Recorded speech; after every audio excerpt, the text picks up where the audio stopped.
wróćcie do takiej trochę dziecięcej ciekawości, takiej wręcz naiwności, że no kurczę, no, że się da, może się da i sprawdzajcie. Powiedziałem mu, słuchaj, no spytaj, co ci szkodzi, może się uda. Ten kolega spytał organizatorów i się okazało, że nie było żadnego problemu, oczywiście. Czyli ogólnie każdy z deweloperów założył, że polecieć się gdzieś dalej nie da. A ja stwierdziłem, że kurczę, chyba jednak warto spróbować, bo kto powiedział, że się nie da? To jest coś, co trzeba pielęgnować, czyli nie można zabijać tej inicjatywy. Jeżeli będziecie ludziom mówić na samym początku od razu nie da się, nawet nie próbujcie, no to faktycznie zaczną tak myśleć, że się nie da. Nie zakładajcie, że się nie da, bo wszystko się da.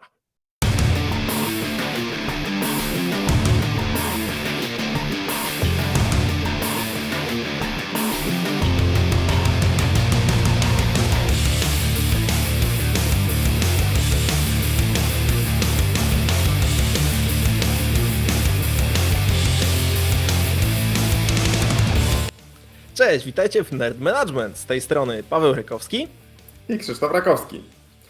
Słuchaj Paweł, przypomniała mi się taka historia, właściwie dwie historie i stwierdziłem, że warto, żebyśmy o tym pogadali. Pierwsza historia jest taka, że jakiś czas temu chcieliśmy wykupić szkolenie dla naszych deweloperów, ale oferta, która była przedstawiona na stronie tej firmy szkoleniowej, no to nie było takie 100% dopasowane do tego, co chcieliśmy. No i już tam się umawialiśmy, dogadywaliśmy termin szkolenia i tak dalej. I zapytałem kolegę, którym się tym zajmował, zapytał organizatorów, czy mogą dostosować te szkolenie do nas, żeby było jeszcze więcej tych interesujących treści, na których nam zależy. A on mówi, że nie zapytał, no bo założył, że nie będą chcieli tego zrobić, bo czemu mieliby dla kilkunastu uczestników zmieniać cały program szkolenia, przecież to za dużo pracy będzie ich kosztować. Powiedziałem mu, słuchaj, no spytaj, co ci szkodzi, może się uda. Ten kolega spytał organizatorów i się okazało, że nie było żadnego problemu, oczywiście. Dostosowali materiał i dostaliśmy to, co chcieliśmy. A wiesz co, a drugą historię to ja ci mogę sprzedać, bo w takim podejściu, że się nie da się nic zrobić. Ja zrobiłem kiedyś taki numer, że był temat konferencji, eventu wyjazdowego, no i informacja poszła taka, że ja byłem wtedy zwykłym szeregowym deweloperem, informacja poszła taka, że mamy budżet szkoleniowy na wyjazdy, no i jeżeli ktoś by chciał lecieć gdzieś w świat, no to jakby jest taka drabinka, że tam od liderów, menadżerów, architektów i tak dalej, nie? Czyli ogólnie każdy z deweloperów założył, że polecieć się gdzieś dalej nie da. A ja stwierdziłem, że kurczę, chyba jednak warto spróbować, bo kto powiedział, że się nie da? Oni mówią, że się nie da, a ja mówię, a ja se sprawdzę. I wyobraź sobie, że sprawdziłem, wysłałem maila, napisałem, dlaczego ja tam mam lecieć, dlaczego chcę tam lecieć, dlaczego warto, żeby oni w ogóle mnie wysłali.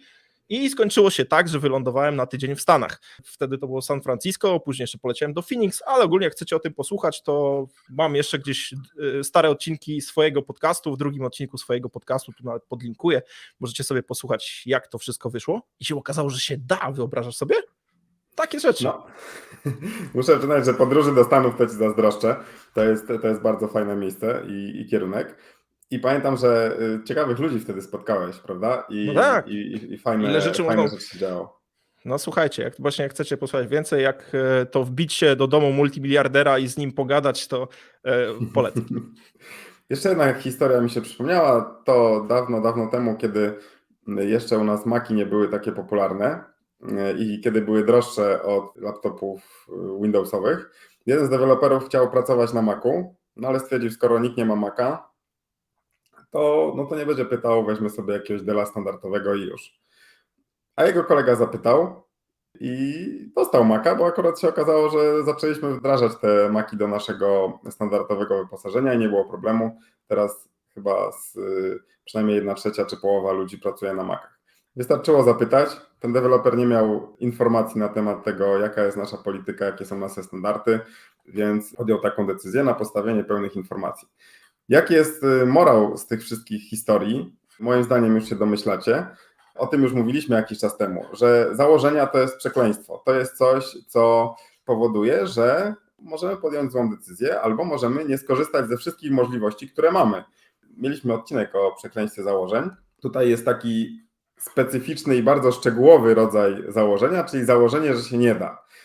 I to jest to, do czego chcielibyśmy Was namówić, czyli nie mówić, nie zakładać w ogóle, że czegoś się nie da, bo przeważnie da się, zwłaszcza jeżeli koszt sprawdzenia, czy się da, jest bardzo niski, bo wystarczy po prostu o coś zapytać, wystarczy przygotować, tak jak Ty, Paweł, jakieś uzasadnienie, jakąś analizę, przekonać kogoś i już. I okazuje się, że się da. Stosunek kosztu, który musicie włożyć, wysiłku, który musicie włożyć do zysku, ta różnica jest gigantyczna.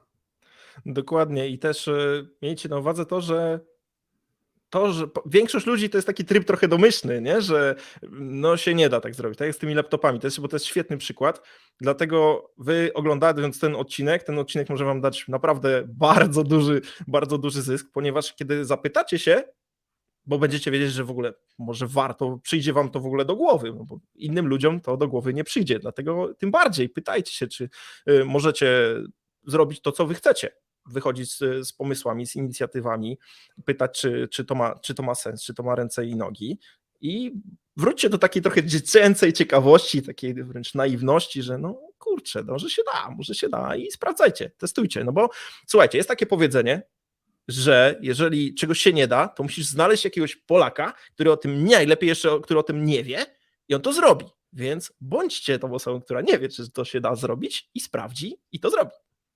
Albo znajdźcie juniora, czy nową osobę w zespole. To też jest często tak, że ktoś nowy przychodzi do zespołu i zadaje pytania, no bo nie wie, jak to funkcjonuje, zadaje dużo pytań i niestety czasami mamy tendencję do tego, żeby zbywać takie pytania, żeby mówić takiej osobie, no słuchaj, u nas to się inaczej robi, to jest w ogóle głupie pytanie, widać, że nie masz doświadczenia. I taka osoba po pewnym czasie faktycznie nabiera tego przekonania, że nie da się, przestaje dopytywać, przestaje szukać tych rozwiązań.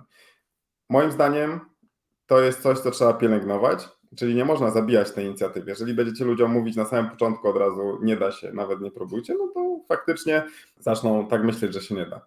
A jeżeli będziecie mieli taką politykę, że no nie ma głupich pytań, są tylko pytania, na które możemy znaleźć jakieś uzasadnienie, jakąś odpowiedź i będziecie zachęcać do tego, żeby ludzie zadawali te pytania, to nawet jeżeli na 70 czy 90% tych pytań będzie odpowiedź, że nie da się z jakiejś przyczyny już uzasadnionej, no to jednak te 10% to będzie jakaś wartość. Więc nie należy zabijać tej inicjatywy. Kolejna rzecz, tu już wracając do takich spraw, o których mówiliśmy, jak właśnie laptopy czy wyjazdy, wasi ludzie mogą nie wiedzieć, co się da. Więc nie tylko, że musicie im często powtarzać, żeby pytali, żeby nie bali się zaproponować czegoś, co z pozoru może się nie dać, to trochę też musicie im podpowiadać, jakie mogą być te rzeczy, które mogą się dać. My często przypominamy ludziom, jeżeli chcecie jakieś szkolenie, jakiś kurs, książkę kupić, jakieś dodatkowe przybory, które wam pomogą w pracy, w nauce, to pytajcie. Ale czasami ludzie o tym zapominają i zakładają, nie, to pewnie tego się nie da. Więc przypominamy jeszcze raz, zapytajcie, nie ma problemu, może uda się to załatwić. Trzeba to często powtarzać i też sugerować, wymyślać, jakiego kalibru sprawy są możliwe, żeby ludzie mieli taką odwagę, żeby z tego korzystać. No bo niestety natura jest taka, że często w życiu traktujemy osoby, które zapytają o coś ponadstandardowego, no jako takie, co to mają jakieś wygórowane oczekiwania albo nie wiadomo co sobie myślą, a wcale tak nie jest. Warto czasem wyciągnąć rękę po więcej i nie tylko w pracy, ale w życiu prywatnym. Czasem rabat przy zakupie samochodu czy jakichś zakupach do mieszkania jest w zasięgu po prostu zapytania. Tak, i negocjować można wszystko. Do tego pamiętajcie, że kiedy będziecie ludziom pokazywać, no to w waszym interesie jest to, żeby no, im się żyło dobrze, żeby oni mieli fan z tej pracy, żeby nie było na zasadzie, no, tutaj nic nie mam, nie wiem, na szkolenie mnie nie stać, na sprzęt mnie nie stać, monitor mam nie taki, czy cokolwiek.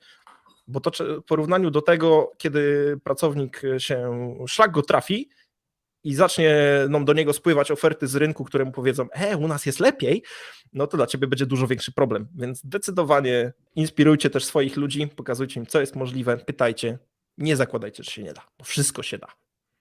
I mogę zakończyć cytatem, który bardzo mi się podoba. To są słowa Wayne'a Gretzkiego, hokeisty znanego, który powiedział: "You miss 100% of the shots you don't take". Czyli właśnie, jeżeli nie kupisz losu na loterię, no to na pewno nie wygrasz. Warto spróbować strzelić na bramkę i jest szansa, że trafisz. Jeżeli nie strzelisz, to w 100% nie trafisz. Więc życzymy Wam, żebyście jak najczęściej trafiali, żeby jak najczęściej dawało się i żebyście również zachęcali swoich ludzi do zadawania tych pytań. Dokładnie. A jak już będziecie dobrze i często strzelać, to strzelcie też do naszego newslettera, jeżeli was tam nie ma, abyście nic nie ominęli kolejnych odcinków, bo mam nadzieję, że ten zdecydowanie polepszy waszą sytuację, jak również waszych ludzi. Do zobaczenia we wtorek za tydzień. Cześć! Cześć!